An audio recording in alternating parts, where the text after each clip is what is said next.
Bienvenue, mesdames et messieurs, bien-aimés dans le Seigneur, à suivre notre deuxième série de prédications sur rendre attrayante votre foi. Amen. Les ingrédients qu'il faut ajouter à votre foi afin de rendre parfaite la foi, afin de ramener beaucoup déjà au Seigneur Jésus-Christ, parce que c'est du Seigneur Jésus-Christ qu'il s'agit ici. C'est lui qui est à l'honneur. Alléluia. Lisons la parole de Dieu. Nous allons lire le deuxième épître de Pierre, chapitre 1er, verset 5 jusqu'à 8. Lisons au nom de Jésus-Christ.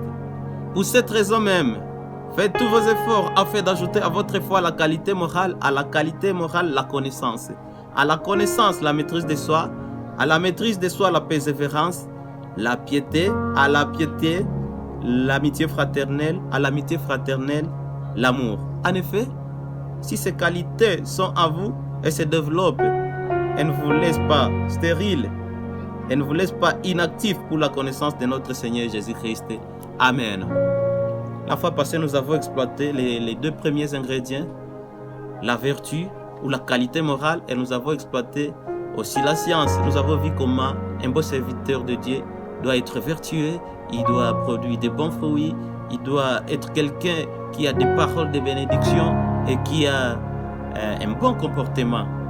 Amen. La science, elle est importante pour trouver des réponses à donner aux païens. Ils vous poseront des questions, vous devez avoir quoi les répondre afin de les convaincre de venir vers Christ. Amen. Et maintenant, aujourd'hui, nous allons voir la maîtrise de soi, nous allons voir aussi la patience, la piété, nous allons aussi voir l'amitié fraternelle ou l'amour.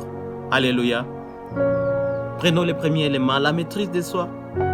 Cette maîtrise supporte de se contenir face aux attirances du monde, face aux provocations, face aux attirances de l'argent.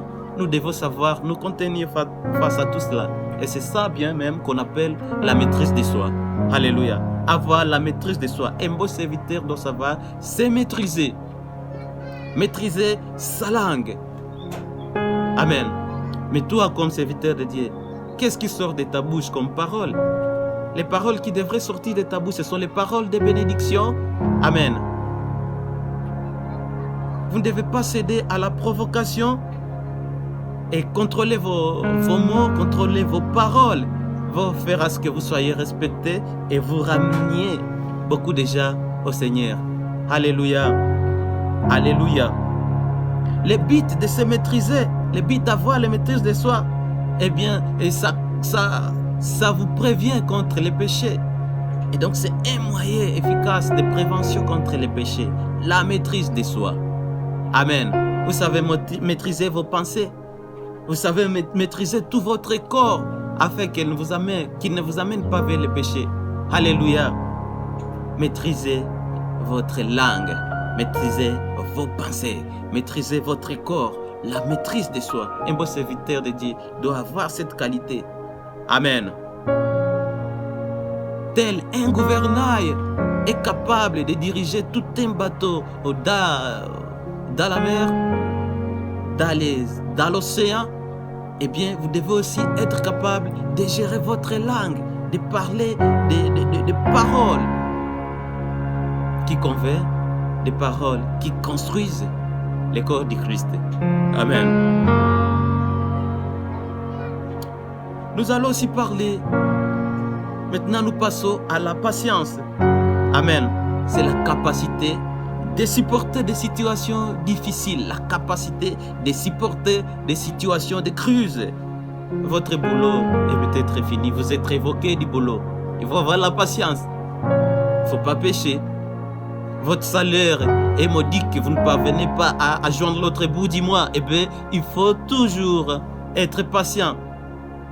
Face à des situations de famine telles que nous vivons actuellement, la situation de crise à l'est de la République démocratique du Congo, eh bien, on ne doit pas pécher, on doit être patient. Parce que cette patience, Jacques dit que si vous avez la patience, elle va vous amener à la persévérance. Et votre foi deviendra dure comme un roc. Alléluia. La patience, c'est une bonne chose dans votre foi. Et Parfois, lorsque vous avez la patience, il y a d'autres situations dont vous verrez comme éphémères. Il y a d'autres difficultés auxquelles vous vous habituerez parce que vous avez la patience. La fin, par exemple, ne vous dira plus rien. Amen. Et c'est Jean qui a écrit, qu'est-ce qui nous séparera de l'amour du Christ? Serait-ce la faim? Non. Serait-ce la tribulation? Non. Il n'y a rien qui doit nous séparer de l'amour de Christ. Parce que Christ est bon, Christ, il est tout puissant. Et nous devons faire à ce que notre foi porte des fruits, afin que les gens viennent. C'est l'essence même de l'évangile. Allez, faites de toutes les nations les disciples, allez baptiser au nom du Seigneur. Amen. Allez baptiser au nom du Père, Fils et Saint-Esprit. Alléluia. Amen. Voyons l'autre élément qui est très important. La piété. Amen. La piété, c'est l'amour envers votre Seigneur. L'attachement au Seigneur Tout-Puissant, le Dieu, le Créateur du ciel et la terre. Vous cherchez à lui plaire à tout moment. Et dans vos pensées, vous ne voyez que, vous ne pensez qu'aux choses d'en haut. Alléluia. Si vous marchez ainsi, le Seigneur se dit, voilà, j'ai un bon serviteur. Le Seigneur, comme Job, il va vous témoigner devant les anges, devant Satan. Voilà, là j'ai un serviteur. Amen. Hein? Amen. En fait, nous voulons finir par avoir l'amitié fraternelle.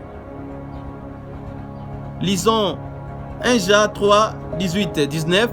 1 Jean 3, 18, 19. Lisons au nom de Jésus-Christ. Petit enfant, aimons, non pas en parole ni avec la langue, mais en action et vérité. Nous devons nous aimer en action et vérité, pas par des paroles vaines qui ne produisent aucun fruit. Alléluia. Un bon serviteur de Dieu doit avoir cette faculté d'avoir la charité. Amen. Hein? C'est une bonne qualité et c'est là même le premier commandement parce que le Seigneur a dit de nous aimer entre nous. Et là nous dirons que nous aimons le Seigneur. Amen. Et cet amour doit commencer par ceux-là de la maison du Père. Amen. Et puis cet amour doit s'étendre, cette charité doit s'étendre à tous les voisins. Et les voisins, c'est qui? Amen. Les voisins, c'est tout le monde qui porte des gardes, qui porte l'égard en vous. Amen. Bien-aimés dans le Seigneur, compte tenu du temps, nous allons nous limiter par là. Et je crois que vous allez vous abonner à notre chaîne afin d'avoir encore, de suivre une autre série de prédications. Lorsque le Seigneur pourra nous inspirer de vous amener une autre prédication, eh bien nous serons là. Mais abonnez-vous à notre chaîne afin de nous aider à amener au loin ce ministère que nous avons commencé. Amen. Que le Seigneur de Tout-Puissant vous bénisse et que si vous avez besoin de nous soutenir, vous êtes les bienvenus. Le numéro est là. Vous pouvez appeler nous pour nous donner des conseils afin de pouvoir améliorer ce ministère. Que Dieu vous bénisse abondamment. Amen.